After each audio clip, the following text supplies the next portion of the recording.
Today, I'm pleased to announce members of my science and technology team. Dr. John Holdren has agreed to serve as Assistant to the President for Science and Technology and Director of the White House Office of Science and Technology Policy. John P. Holdren is the resident science czar of the Obama White House. He's the head of the White House Council on Science and Technology, key advisor operating out of the new Executive Office building in Washington, D.C. This man is a Malthusian fanatic. He's a follower of Bentham and Malthus and Darwin. In other words, the main philosophers of the British Empire in the 19th century and the fountainhead of reactionary and anti-human ideology in that time frame. He's a radical environmentalist, an ecological fanatic, a green kook, a wacko, except that it's also very sinister because the implications of his belief structure and his world outlook are genocide.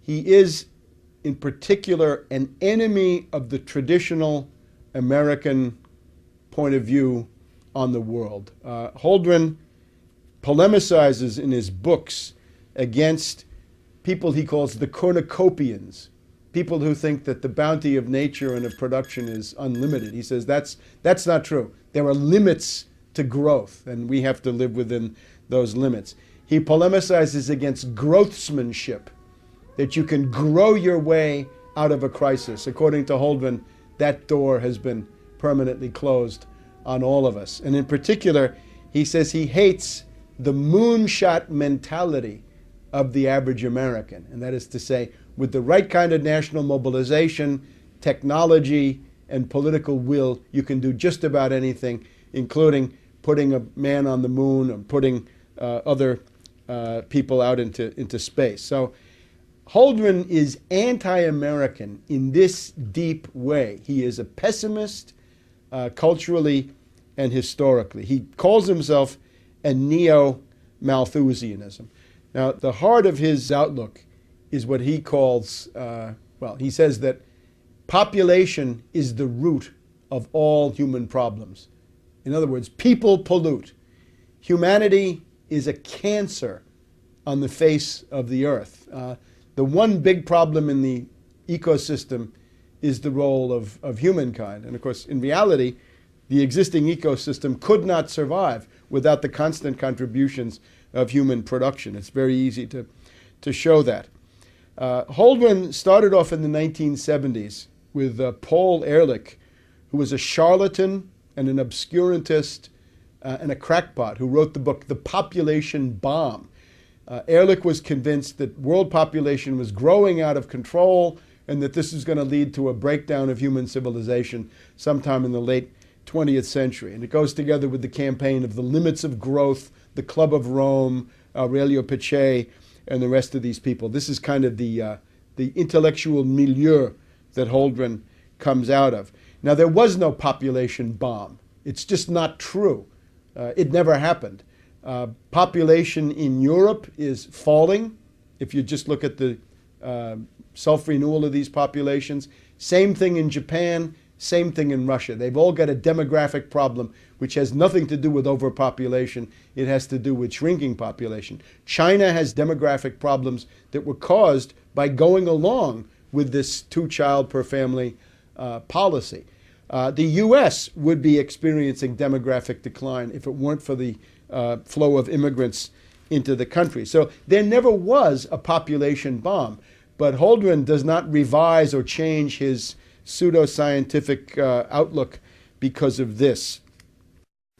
Population is the problem. Now, he looks around the world, writing in the early 1970s in one of his textbooks, and he says, some countries have so much population that they ought to be triaged. We should cut them off, give them no more food aid, no more credit, no more help of any kind. Well, what are the countries? He says India is probably on the list. India, hundreds and hundreds of millions of people, and Holdren says, cast them into the outer darkness.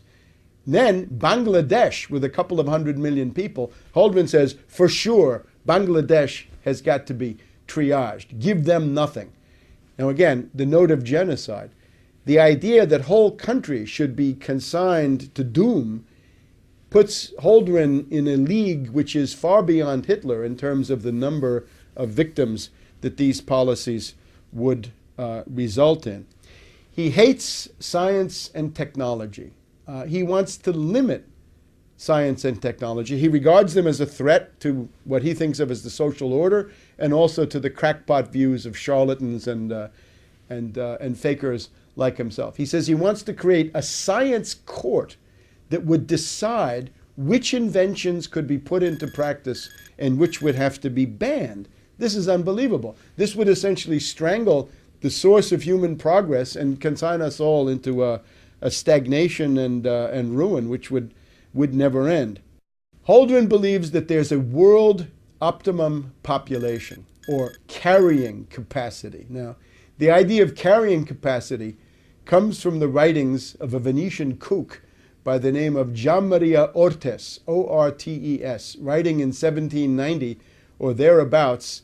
Ortes said that the limit of the world population was 3 billion people, and that if you went beyond that, you'd have famine and starvation and death, and it would always tend back to 3 billion people. Now, Holdren is even worse. He's more genocidal than Gianmaria Ortes. He's more genocidal than Malthus, who followed in the footsteps of Ortes. Holdren says that the optimum world population is 1 billion. Now let's pause. At the time Holdren wrote that, the world population was already 4 billion.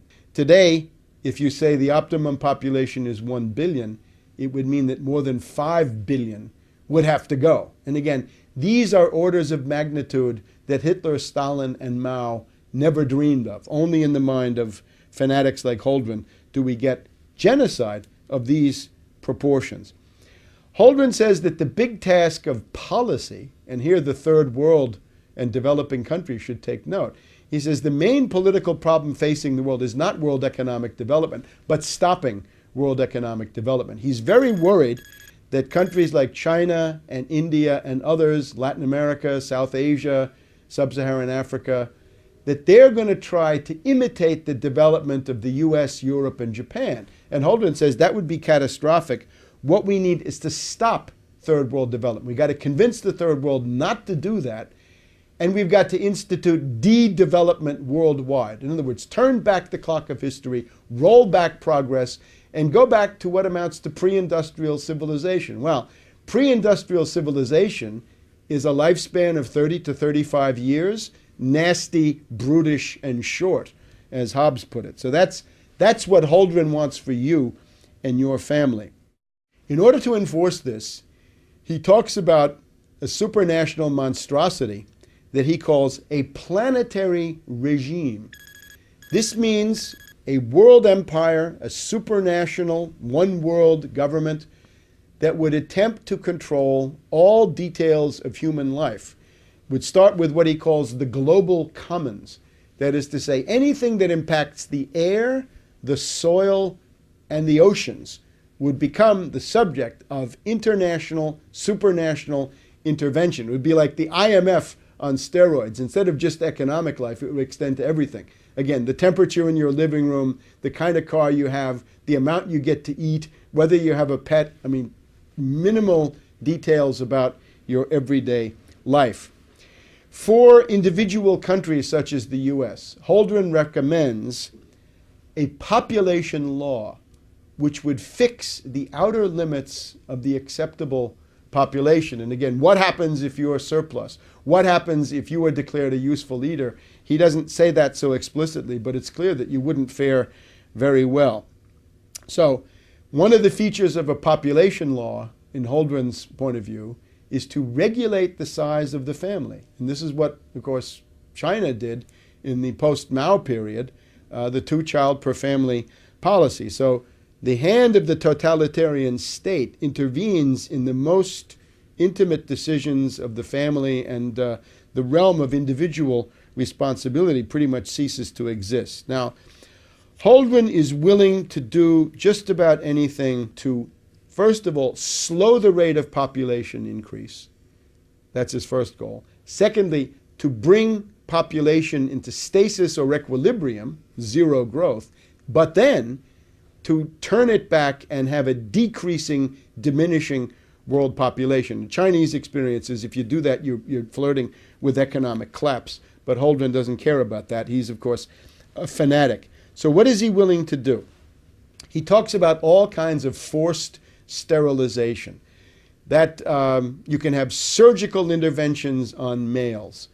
In India, he says, there was a policy of obligatory vasectomy once you had 2 children in the family if you were a government employee. He says that's something we could think about imitating. Compulsory abortion. Think about that. That would be something that was flirted with in post-Maoist China. He wants to have licenses for birth. In other words, a woman is not allowed to give birth unless she's purchased a marketable birth license. And of course, what happens if Goldman Sachs comes in and, because women are going to want those, drives up the price 100 times so that nobody can afford a birth permit? And what happens to people that are born illegitimately, meaning without a birth permit? He wants to have things that have been done in the meantime. Norplant, I think, is an example. Subcutaneous chemical devices that are put into the flesh of women to prevent them from conceiving. So, forced sterilization, compulsory abortion, forced vasectomy, birth licenses, subcutaneous implants, all kinds of compulsory, obligatory methods.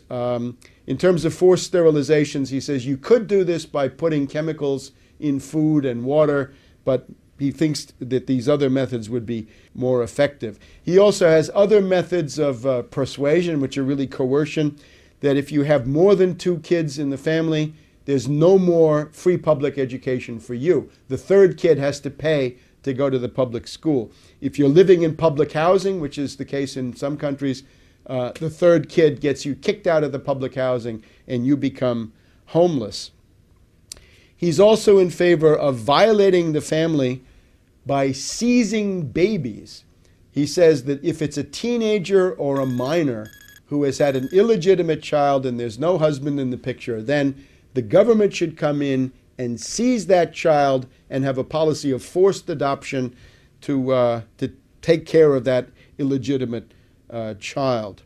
You can see that Holdren is a collectivist. He is not a collectivist of the Marxist type, however. I would call him a collectivist in the tradition of Rousseau for 2 reasons. Remember, there are 2 Rousseaus. One is the Rousseau who says that the noble savage is the goal of human life. In other words, the more primitive you are, the less civilization you have, the better you are. Just if you think about that, Rousseau on that basis is one of the most influential philosophers of the current time, because it basically says primitive societies are better than corrupt modern society, so we should go back to nature and go back to the ways of these underdeveloped peoples.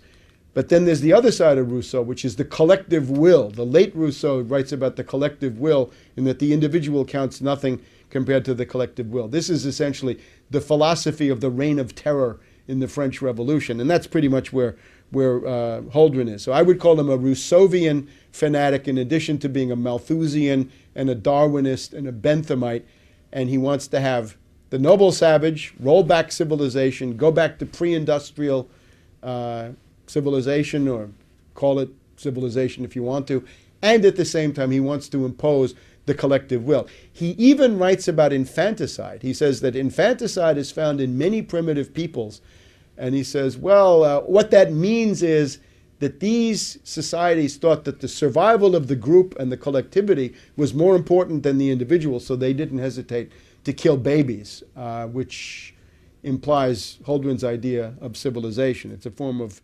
barbarity.